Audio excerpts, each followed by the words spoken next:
the right to take another option, while the word that offer opposition suggests if people don't like a proposition, they are obliged to take it, and it can lead them to protest against it.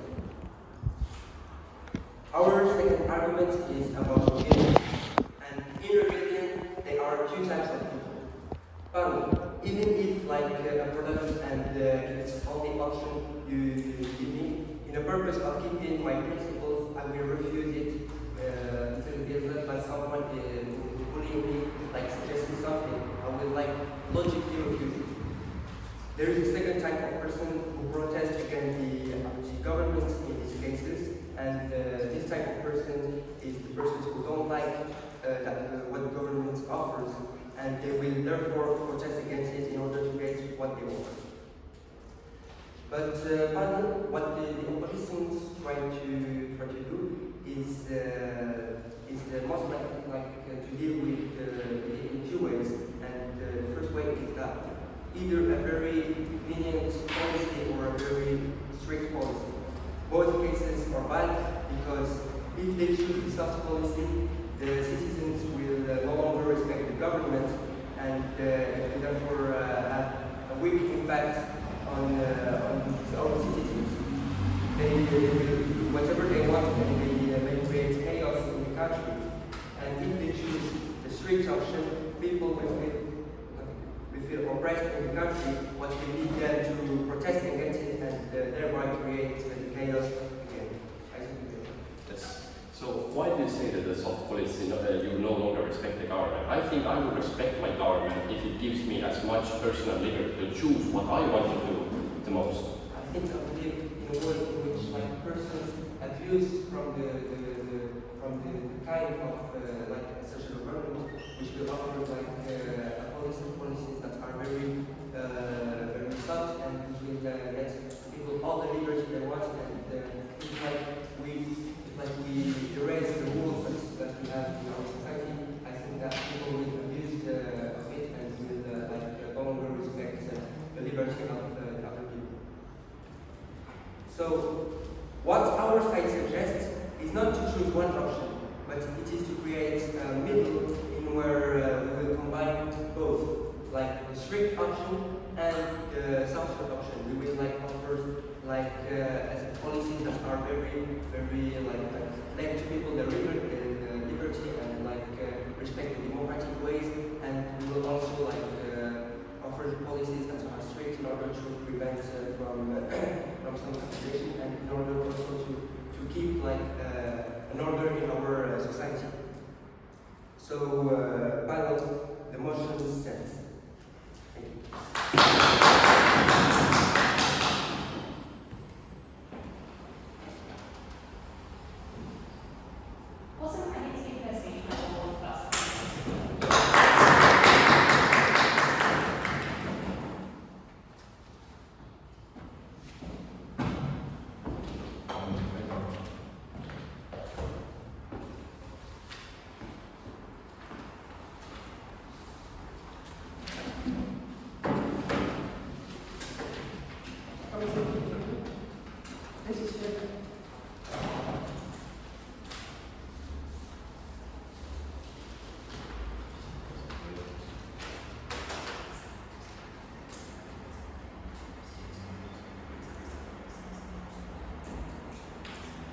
Panel side proposition is no different from the government bureaucrats desperately grasping onto power by making populist changes, by giving out the random sums of money to people so they get re-elected, and then restricting the rights of minorities so they can push their political agenda to the majority. So proud to oppose. Three things. Firstly, what do we have to prove in this speech? Then some framing, then some rebuttal, and two substantive arguments.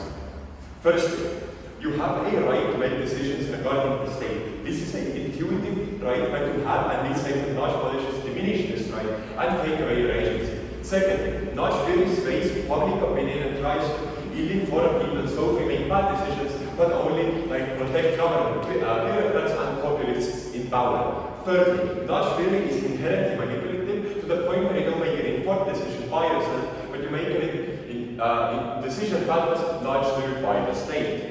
Firstly, comments on framing. 1. How are these policies most likely manifest? We are going to see the empowering of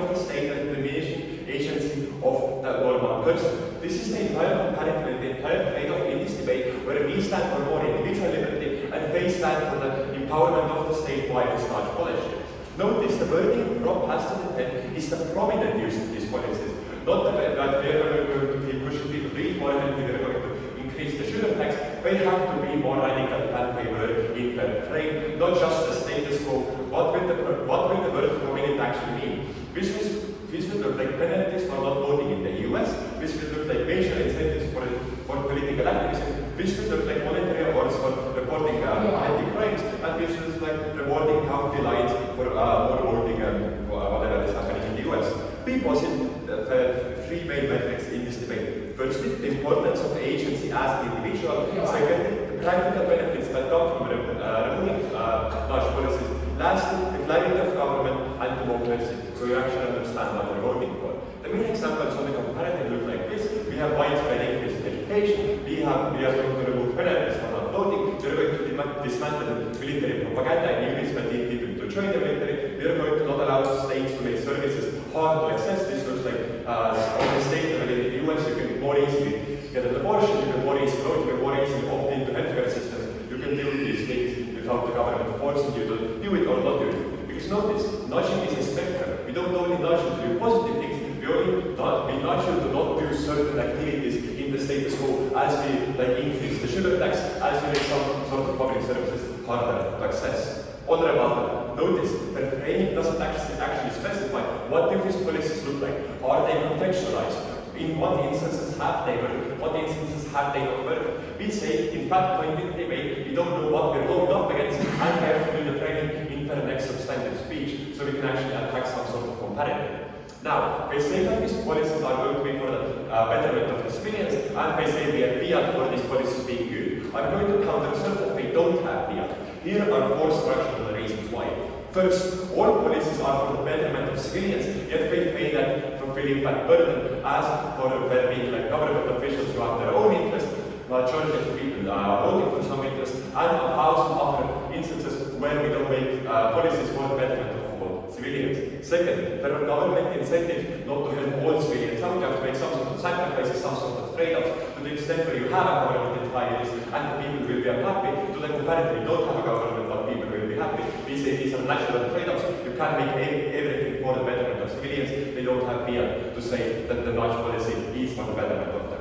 Now, on their first argument, when they say this comparatively will be better, notice this isn't contextualized to only developed countries. We see this is going to be a massive misuse of power, which I'm going to talk about later on. Lastly, if I say people don't respect the government, notice there is institutional knowledge to the extent we all have shared morals, we all have some sort of codex we abide by. We all don't go robbing and killing each other, not because it's in the law, but because we don't want to do it and we are moral actors. We see civilians aren't going to rebel against the state because they are not doing moral handle. On the first argument, this interferes with the right to make informed decisions. The thesis of the argument goes as follows. The state has a right to give people some sort of uninformed decisions regarding what the state does. Here are five premises. Firstly, the state restricts our freedom through laws, taxes, arresting us, tracking us, and notice, the benefits provided by the state don't counteract this. We have to have agency to take back control of our lives and to make informed decisions. Notice, because we didn't consent into living in a state, because of the birth lottery, and because of moving out of the state being relatively hard if we don't have enough money, and for not being unclaimed land which we can just move on to, which doesn't have laws. This means we have a right to restrict, we have a right to actually vote on the state and vote on legislation, because the state has to give us agency for restricting our lives. And here is the important part. The nudge policy dismantles this principled right that every person has by cheating us out of making policies, by giving the state more agency to not just keep doing other stuff. This looks like US politicians changing county lines every election cycle, so the votes of majorities don't actually stay in the states, so the votes of people don't actually happen. This happens in every federalized government because we don't have direct democracy. We say nudge policies are rather bad. On the last mechanism, for the debate, this means nudge theory exists to only diminish people's agency over their life, and notice, agency has already been stolen away from you, so we should have some sort of principled right to restore it, especially when it mostly impacts minorities who don't have legislative power, women who don't have political representation. We say say nudge fearing only goes to the government bureaucrats who want to take more power away from the top people, the majority. On weighing, this means we achieve a moral victory, where we do the most right thing, and we have proved to you why this is a moral method in this debate, since this is a debate about democracy, this is a debate about government policy, and the right to agency. Notice, the gravity of this impact is also major, because if they prove that a majority of people will benefit from the nudge policy, we will counter assert and say that minorities, people who are left out of government and don't have access to good government services, will still not benefit from nudge policy. Now, I'll take it to the why. You've given numerous examples of what you're calling nudges. These are highly aggressive government actions that are significantly far away from what a nudge actually looks like. Things like gerrymandering or punishment for non-voting are way outside the scope of like nudge. But the wording of the motion says that prominent use of nudge theories. This doesn't mean that quantitatively we have 1,000 small nudge theories like across supermarkets. This means on a government agency side, we have one big nudge that impacts people to make certain choices. Now, the one-minute argument, why nudge theory sways public opinion. This messes up the balance of power because nudge theory will be primarily used by government bureaucrats and populists to win public support in order to get re-elected. This looks like in Estonia, government nudging families by giving them more money on the pretense of this is for the population growth. Comparatively, we say this is actually to get more votes, and this is actually to push a public agenda, since it's only pushed by right-wing countries, and since Estonia doesn't have a problem with a declining birth rate comparatively to other European countries. Notice, this muddies the waters and gives power to free source of bad agents. Populists who use it for public support and give people the benefits of nudging. This gives power to short-termists who just want to make quick agendas and policies to benefit the party, benefit the loyalists, benefit the cult of personality, and this gives power to the majority to make negative nudges against minorities who now don't have principled rights. The comparative is this. On our side of the house, bad agents never have access to a government tool that allows them to take away principled rights, and we say that people have more agency over their lives. This is why we win the debate. So, of course.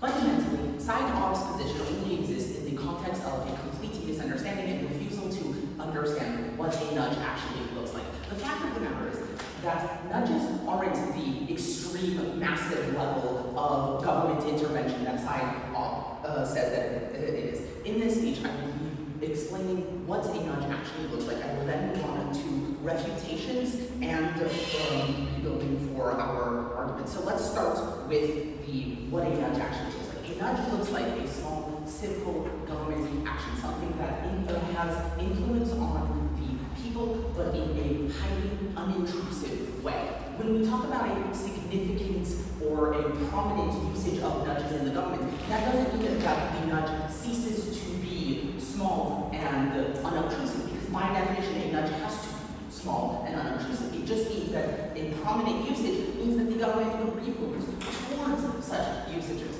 This simple definition alone tears apart most of what side op has to say. Their arguments, much of their argument rests on defining dictatorial actions as nudges. Things like imprisoning people for non-voting isn't a nudge. It's a criminal penalty that far exceeds what a nudge looks like. In general, nudges don't get connected to criminal penalties at all.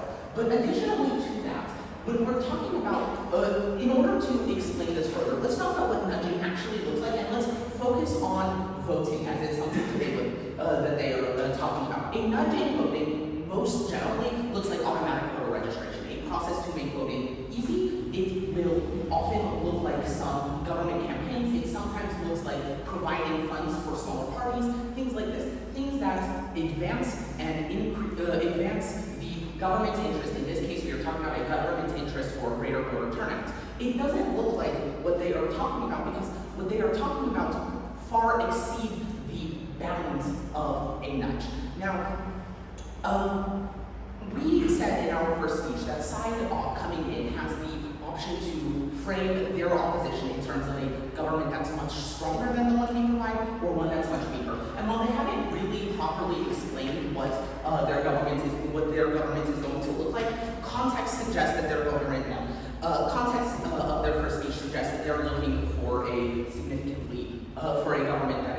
that has less ability to intervene in general life than the cyber state. We've already presented some problems with this, but the most important is that a weak government as weak as the one they are suggesting, has no power to do anything. The fact of the matter is that nudging is, as we said, highly, highly unobtrusive. And so if that level of unobtrusiveness is already so far for side opposition, how does the government have any ability to actually get anything done? There are legitimate government goals that can be addressed in ways on our side that are not even remotely addressed on your side. Things like, as I mentioned, increasing voter turnout, or having a populace that eats healthier food, or reducing smoking rates can be done on our side, but not on yours, because you made the government so weak. If we had a much stronger government, the other possibility for side ought to have taken, then we risk the exact opposite, a massive abuse of power. But we present an alternative, a world where the government, a world where smoking kills signs are put on cigarette boxes, for example, not now, is one in which the citizens are absolutely nudged in a way against smoking, and yet if they desire to do so, they are allowed to do so. One where a government interest in less smoking is achieved, but without any limitations on the people's rights. I will take you. If the majority of the voters do not support the law that restricts you from smoking or directs you away from smoking, does the government have the right to push this on people? Okay, two things. Number one, most countries that pass laws like these are passing them on the basis of voter desire. But even if that is not the case, even if we are only focusing on countries where they're passing laws that are in some way against the interest of the populace, if they were to pass such a thing, they'd get drummed out in the next election, or they would reverse after significant public outcry. The fact of the matter is that what we're talking about isn't the government imposition that you guys are talking about. Our side is simply that the government does have a legitimate desire to reduce smoking rates. This is a thing that the government can actually, it is a legitimate government objective. And so the response to that the response to that objective can be one of three things. On our side of the house, it looks like the nudge policy. Smoking kills, being placed on boxes, things like this that are unobtrusive but that inform the population and still allow them to make this choice, but with situations where the person who cares less are able to take that into consideration. By contrast, on your side of the house, you either have the weak government that can't actually do anything whatsoever about these government's intentions, or you have the stronger government that just passes a law saying smoking is banned, which does achieve the objective, but at the risk of complete alienation of the people's individual rights. And this is what it comes down to. Our side is the only one that is able to balance the government's ability to achieve its objectives with the people's rights remain intact. On your side, you either must sacrifice the government's objective or the people's rights. You cannot have a situation in which both are upheld the way that we can. Now, onto the idea of manipulation. I will turn to another nudge that's fairly commonly talked about, and that is on organ donation. In some countries, organ donation is an opt-in, in others it's an opt-out. The nudge in this case is to just switch from an opt-in to an opt-out. Again, it is a government objective to have more organ donors in order to save people's lives in the event of a crisis. Countries that have an opt-in have approximately a 25% opt-in, 25% of the population are organ donors. On the flip side, countries that are opt-out, approximately 75% are organ donors. The thing is that we still give the choice in both cases on whether or not to be an organ donor. And so people who have religious or personal objections to being organ donors can still not be organ donors. And yet, we still have significantly more. Why is this? Because 25% care significantly about being organ donors, 25% care significantly about not being organ donors. And so this only applies to the 50% of people who don't care whatsoever. But those people aren't being manipulated. They just didn't care about making this choice. they're not being subject to great degrees of government manipulation. They're just, and if they at some point decided, you know what, I actually don't want to be an organ donor, they simply cannot be an organ donor. So, to wrap up, our side of the debate is one in which we are able to achieve government actions, a way of achieving what the government desires, legitimate desires, but one in which people's individual choices, their individual liberties are protected. Your side is one in which either one of these two goals can be achieved, but not both. Either a weak government that protects liberties at the risk of government achievement, or the other side. So for that reason, I'm so proud to propose.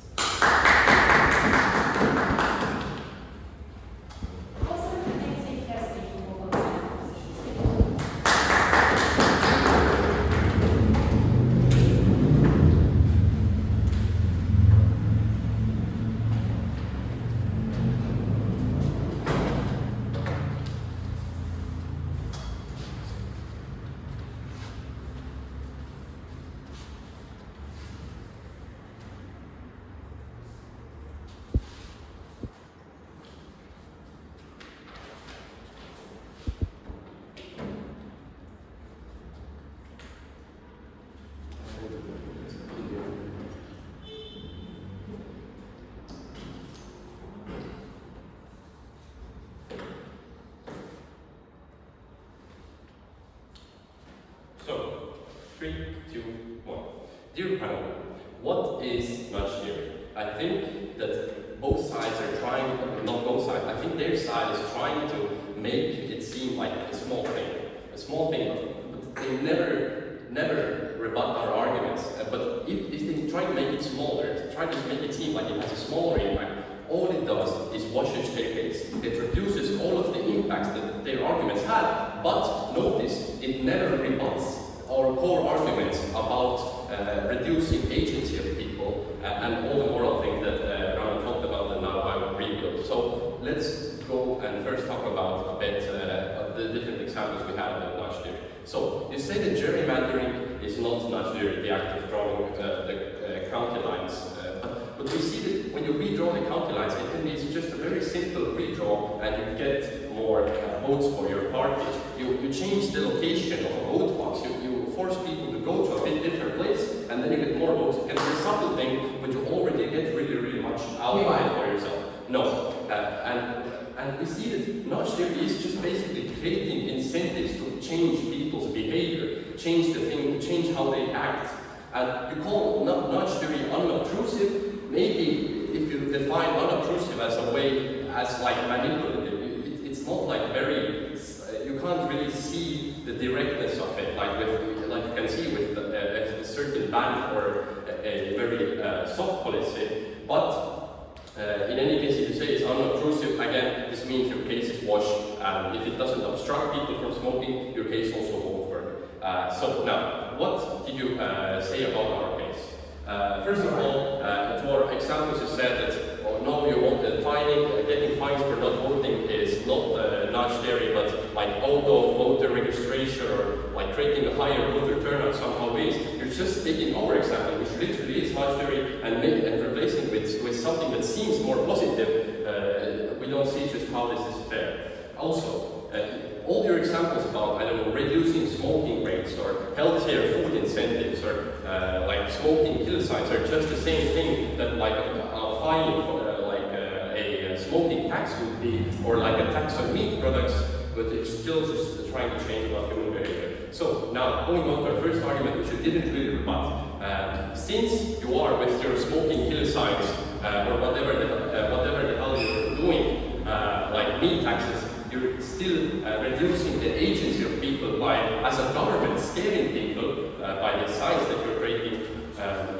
or punishing them with higher prices. We see that the government has stolen from us by taxes. They have restricted our freedom with laws, and we can't really consent to it. You can't choose where you were born. And as Ramon explained, and you didn't rebut, it's really hard to move from the country, and you can't go to a country without laws. We see that all of the agencies really for the government of the country, and it has to be balanced back to the people. It has to be given back to the people, but you are not doing it. You're doing the exact opposite. You're giving even more agency to the government, which we just see goes against the state power principle, and it's incredibly unfair, and it still wins the highest, the only metric that was defined in this debate, the moral metric, which means that we already win this debate just alone from this.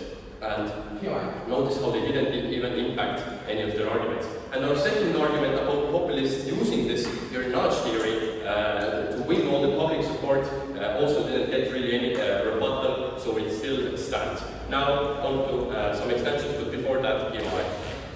At this point, your argument seems to just be anti-government whatsoever. How can you, on your side of the house, achieve government aims if this is the government you are running? So, as Ramon explained, we support governments either having more lenient policies or like being very, very clear about the policies, or having more stricter laws. But the thing that is important is that people understand these laws and have full support of them. Also, some rebuttals again that you said that if the laws are very, very strict, people are going to go protest against it. Yes, they will. If people don't agree with the strict laws, the government won't do it because they will get either voted out of the government or won't get re-elected. But when the and when you say that the policy is very soft, you say that people no longer respect the government. This is just plain basis. There's no mechanization, and you say that, and you also say that you no longer respect the liberty of other people. We don't really see how this is the case. Restricting the liberty of other people is not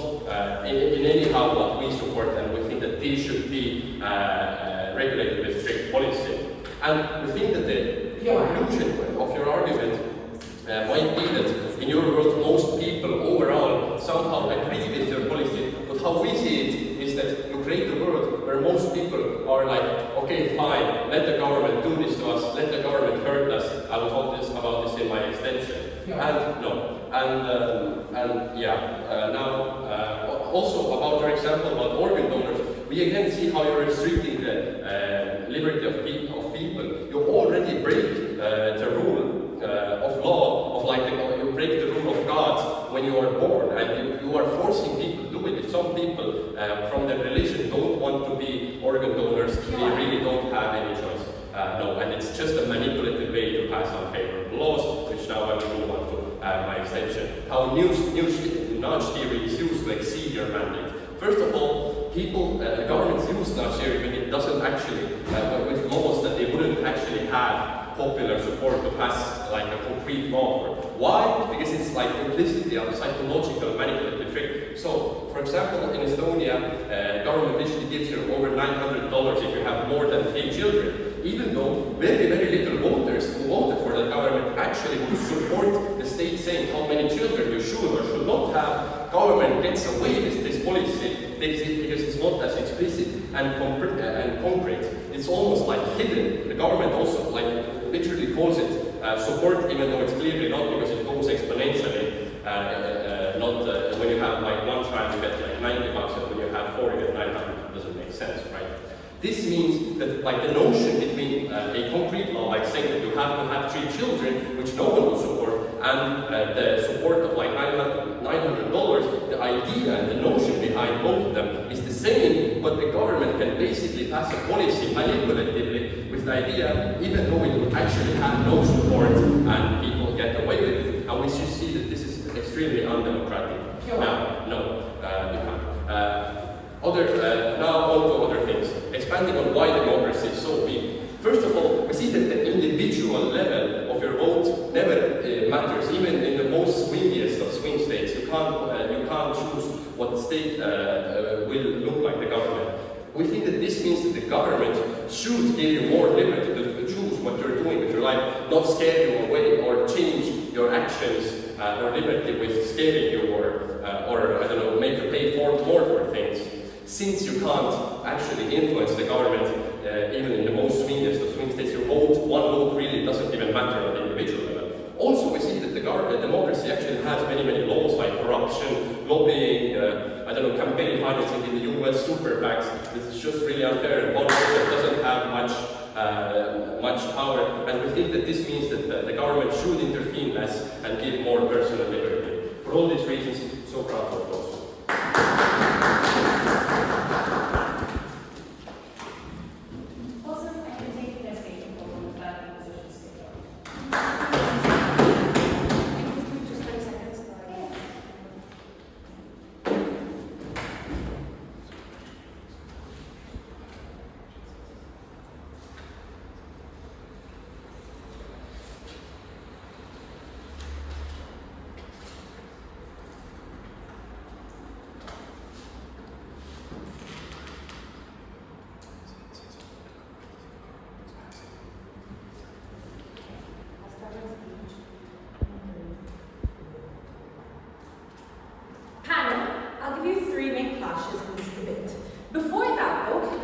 both worlds here.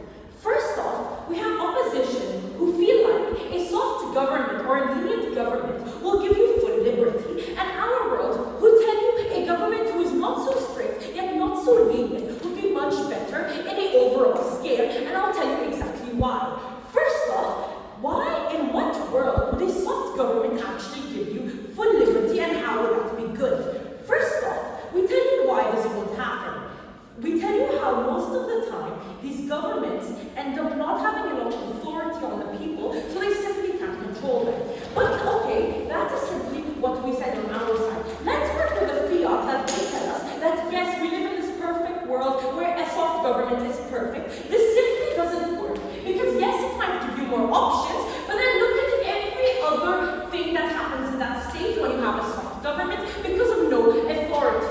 Great, you have a couple options. No, you have a couple options. But then what happens when you have a soft authority that simply cannot handle the military properly, simply cannot handle, like, for example, the healthcare system properly, or cannot handle the education system properly? What happens then? Great, you have a couple options more, right? Or just as equal as us, but you have such a bad government to the point where your state as a whole fails. That is what happens here. No. But then we tell you from first speaker, and they simply fail to actually work with this model, right? But we accept that. But what we tell you now, that on our world, why is it better? Because our world tells you that what happens is, instead of having the super strict government that gives you one option, which is what they want, our government, even if they're slightly pushing one in front of you, if a person truly wants another thing, right, they have the option to get it. Right? That is us only working with their fiat of the fact that, oh, this isn't just small things or small nudges, this is large nudges. Because even if it's so large, we believe that our side still has the option. You guys are nudging something, but you have to realize, Tano, they're nudging one thing. What happens if I don't want that thing? Right? What happens if everything that they're saying, even if it's a large nudge, what happens if I don't want that? What happens if it's simply our side, even if it's large nudges working on their world here, even if it's large nudges but from multiple sectors and multiple options, we would much rather accept that, because whether or not it's dirty play, that exists in both worlds, but our world actually allow a citizen to actually accept certain things that they want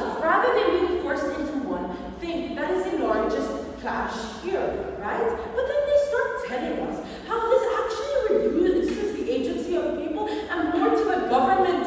What, panel? That is simply ridiculous because of two reasons. First off, we tell you that the agency of people simply cannot decrease on our side because it's physically more options. We have more options, meaning people can go do that. While on their side, when they come and say how we manipulate people and how we simply do not allow them to see the truth, that doesn't work because our side, even if manipulating, we get more options. If a person truly wants to do something, they can. Their side simply doesn't allow that, right? They say, but we reduce the agency of people. You give them one option. How is that possible? No. But then they're like, oh, but it's more to the government on our side. You know what? Best case scenario on their side, worst case scenario on our side. Yes, we give them more to the government, but at least our country isn't falling apart, because even though we're not the strictest government available, if we already explained to you why in our first speech, we tell you that at least on our side, we at least have some sort of control, rather than a complete lenient government that simply doesn't care that much. We at least have some authority of the country. I'll take that POI. Notice that we are debating the extremes here. We say there are still some principled laws, but notice we are going to abolish the police, we are going to abolish healthcare education. They have to debate this in the contextualized world, in the real world. Panel, this isn't the extreme. If a government simply is so lenient and soft to the fact that they believe, oh, actually we shouldn't nudge Lauren, we shouldn't nudge things, we shouldn't do this, but rather we should be super soft with people, we shouldn't care what they do. What happens is it's not the idea that you're abolishing a police system or a healthcare system. What happens is the lack of care. That is the biggest clash here. People stop caring, the government stop caring on their side. Great, people have all the freedom in the world, but why is that always good? You have to realize we're not living in a la-la land where everyone is simply this perfect, nice person. There are people out there who simply cannot actually, for example, rationally think is good and what is not. Sometimes a stricter government is what is needed. Obviously, we aren't pushing the strictest government available because we told you why that won't happen on our side. But we're telling you the super lenient government simply won't care enough to actually put as much, or simply won't care enough to put as much control over certain systems. Because certain systems do need that control, right? When you have a whole healthcare operation and a government is so lenient, but yeah, don't do what you want, sometimes that simply isn't what works. Sometimes you need that authority to actually be able to deal with all of that. Are there any POIs before I continue? Yes. People support things like healthcare and police.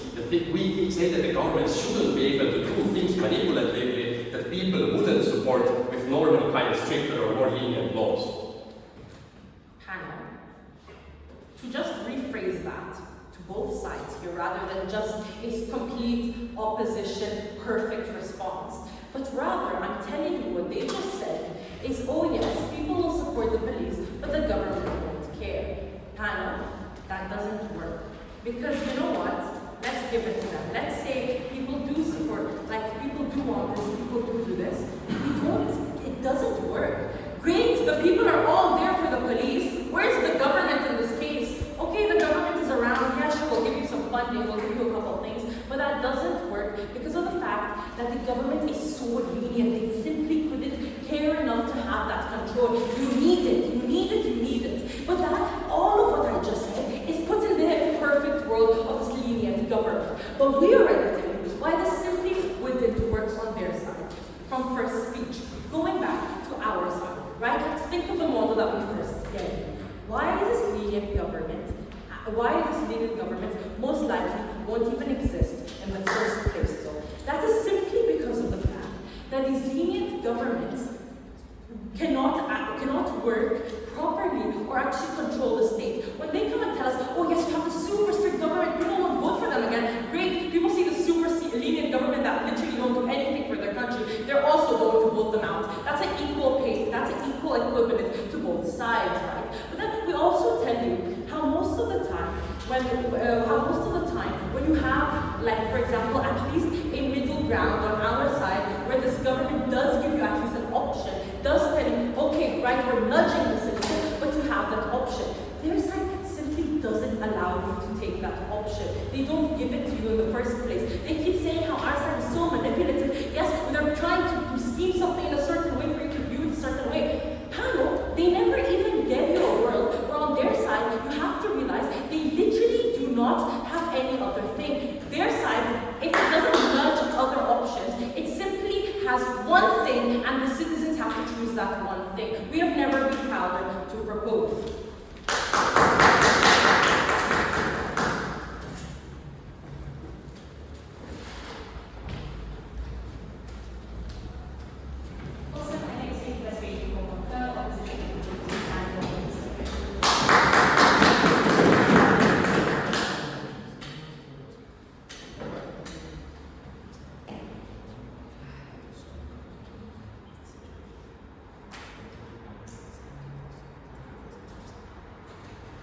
Dear panel, please imagine this situation. I, as a young woman, during the elections, vote for a candidate who promises that when he gets to power, he will make abortion legal. I vote for this because it is important to me and I want to support this. Now, a year later, I find myself in a situation where I have to find out how can I do abortion. I Google it, I try to find the laws. I find the laws and I see that abortion is legal. However, I have to get 100 different doctors on this. I have to get 100 different doctors to say that yes, you can have abortion. I have to prove to 100 different doctors that yes, I need to have an abortion, etc., etc. It's too exhausting process. It's an emotional awful process, and I simply cannot take this process on my shoulders right now, and I can't have an abortion. This is the world that the opposition is protecting. This is the world that they are advocating for, where politicians have the right to do this kind of nudges to make people act the way that they wish to, simply because they cannot do this publicly, they cannot advocate actually for abortion to be illegal, they make abortion to be impossible. In my speech, first, because we have been provided about 100 different possibilities of what the state's obligation is, I will try to clear this question, and then I will move on to flashpoints. First thing. We see that the government's main obligation in a democratic state is to represent the majority of the voters.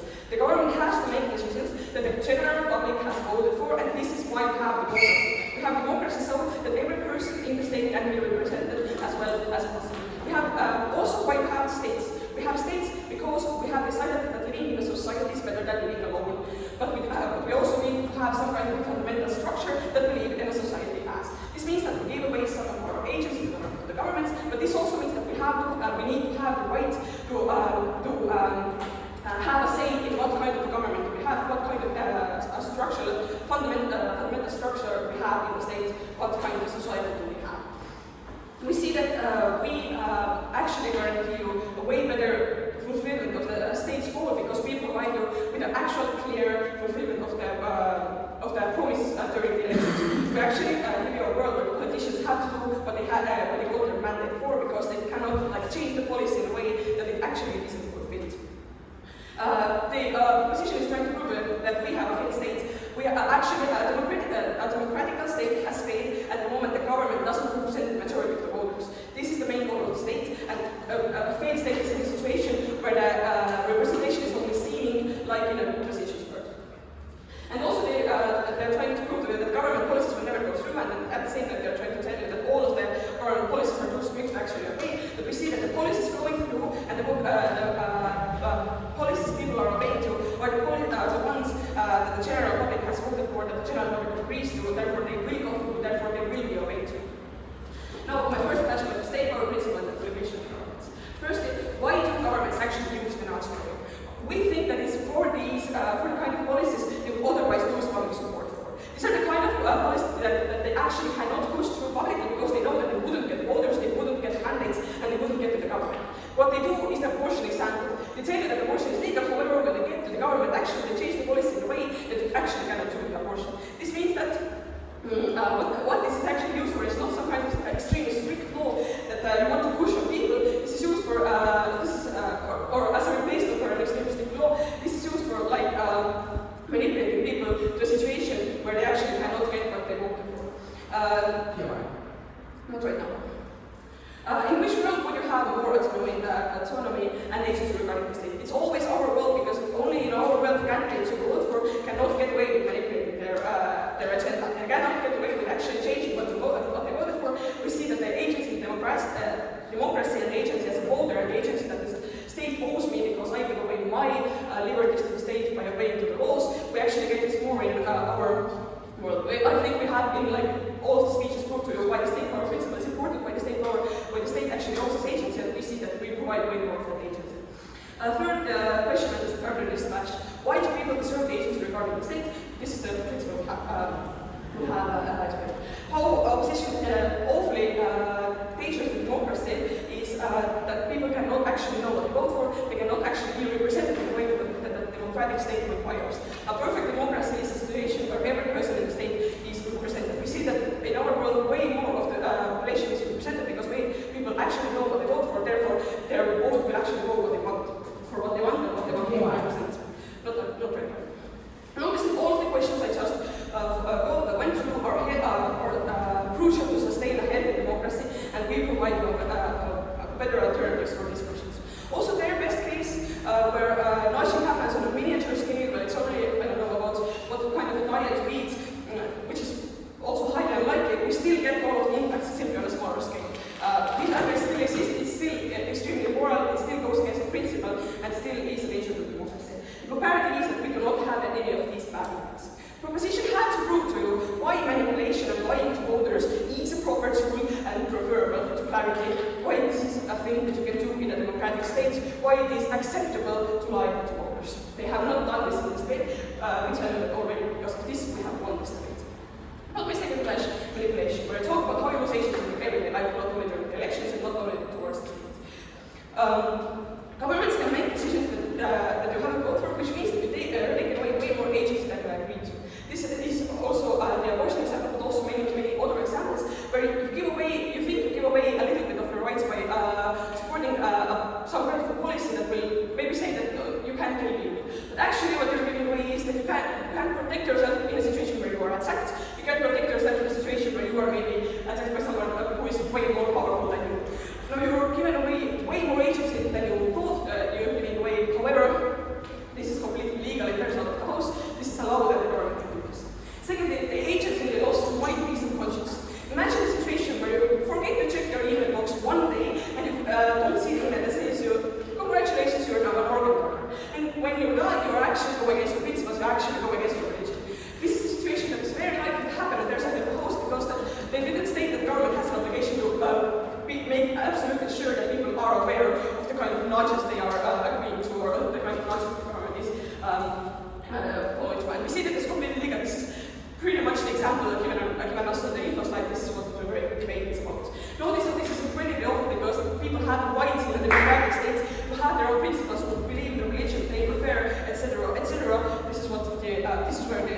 actually not create a situation where you don't know the beginning of your donors, etc., etc.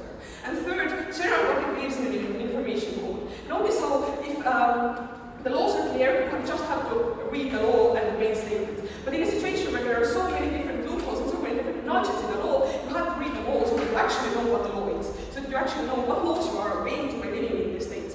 Notice that in a situation where the nudges are low and you actually, the government can actually issue these kind of policies, you have to read the whole law. Notice how majority of people have jobs, families, other obligations, etc. You don't have the time, which means that you don't actually know what you are obeying and what kind of a state you are living in. And this is extremely crucial against, once again, towards democracy, because people deserve to know what they have, what kind of agents they have, and what kind of agents they have in between.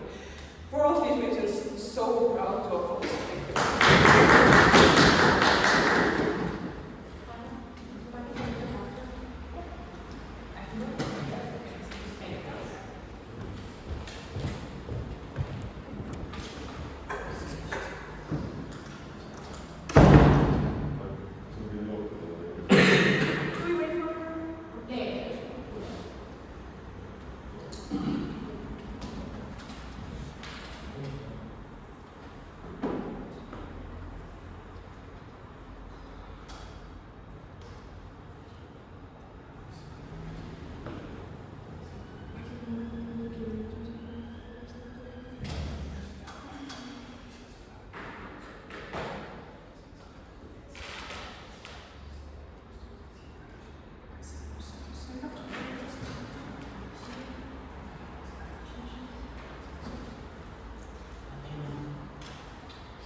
Panel, I urge you not to let them scam this debate, because they have two inherent burdens that they have to prove.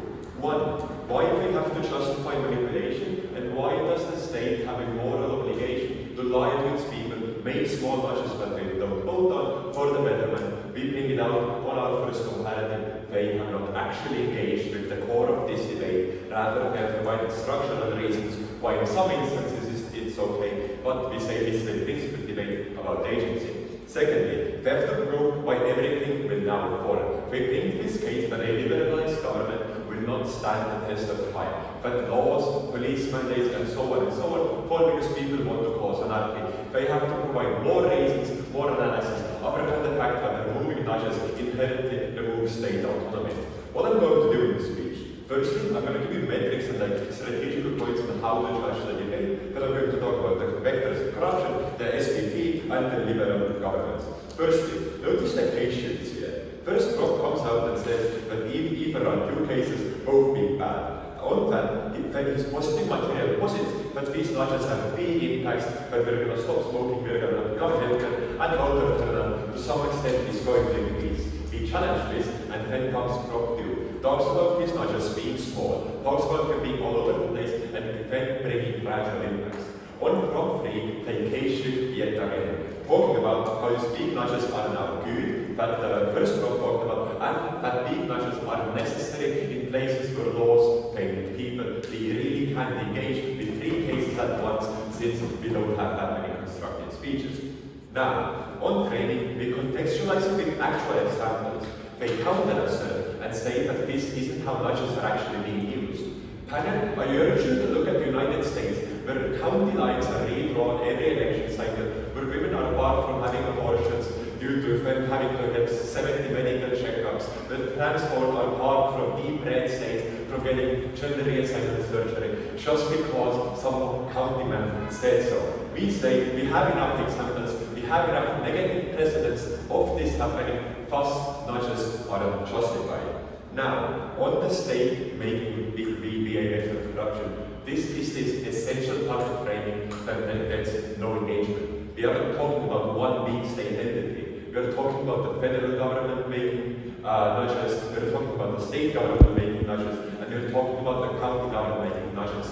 This is the nuance behind his speech, where she says even if abortion as a law is legal, the accessibility of it is rather hard if states, especially deep red states, especially highly conservative states, bar you from having it. This ties back to the state power principle, where we say to you that it's really hard to actually get something done because you don't vote on these nudges. You don't see these nudges happening since they're designed to be invisible. They say that they're designed to manipulate you. We say that removes the democratic aspect of this debate.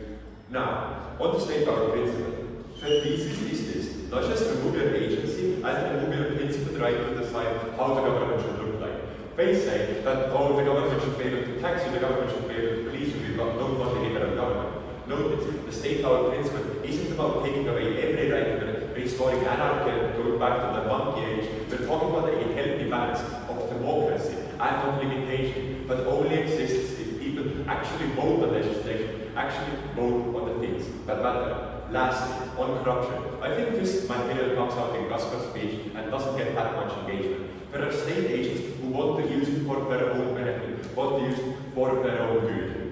This means they're more likely to lie even more and sign it off once you believe. They're going to make this policy even more predatory, and not just one net will impact more people more negatively. For all of these reasons, I urge you to vote for us.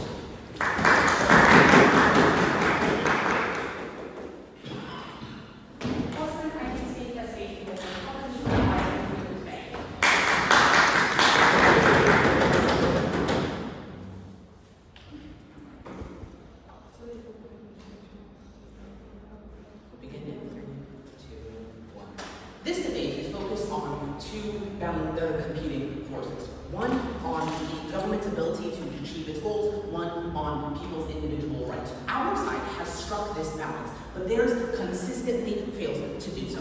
I will begin by talking on the individual's rights. We've already said, and both sides here agree, that we don't want a dictatorial nation that says, we don't like smoking, therefore we're banning all cigarettes. I believe that both sides are able to say that's not something we want.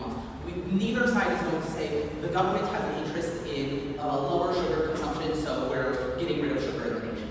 But what their side, but the government does have a legitimate desire to reduce smoking. It does have a legitimate reason to want to have a populace that eats healthier foods. And on our side, we strike that balance. People still have the right to smoke cigarettes. They still have the right to eat unhealthy food. But the government will put a slight thumb on the scale. They'll say, sure, you have this right, but we're going to put smoking kills on the boxes. We're going to have a very slight tax on sugar. In doing something like this, people who want that get that. People who want people's rights are consistently upheld in our world as they are in yours.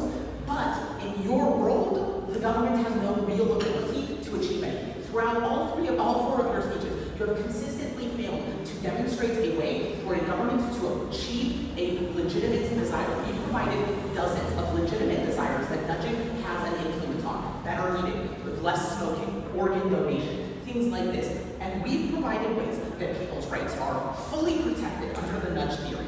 And yet, the government still achieves its goals. You have provided no ability for the government to achieve their goals. And so, on rights, it's a wash. Both sides have clearly shown that their side of the house protects rights. But only our side of the house actually has the ability to achieve goals. And as such, we're the side with the healthier populace, we're the side with more organ donors, we're the side where the government actually is able to interact with the populace in such a way that they can achieve their goals while still protecting individual liberties. They talk about how we had this case shift where our first was talking about big impacts, our second was talking about limited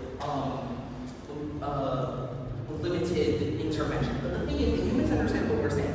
The impacts can absolutely be big. A jump from 25% of the population are organ donors to 75 is a big impact, but the intervention in the population's lives is very, very limited. It goes from take this box if you want to be an organ donor to take this box if you don't want to be an organ donor. This is an incredibly small intervention, a negligible impact on the population, a negligible impact on the person's ability to do things, but a massive impact on the nation as a whole. We achieve massive and highly beneficial things for the nation at the cost of almost nothing on the level of the individual. This is why nudging is great, because the nation as a whole benefits tremendously while the population's rights are protected fundamentally. Now, in misunderstanding what a nudge looks like, they've tried to paint our side as one that is that is dictatorial, one that jumps into manipulation. We've already addressed this on manipulation, that the people's rights are protected because they're not being manipulated. The nudge only comes in on the level of people who don't care particularly one way or the other, and in doing so, they are still protecting their rights while having the impact that we are so concerned with.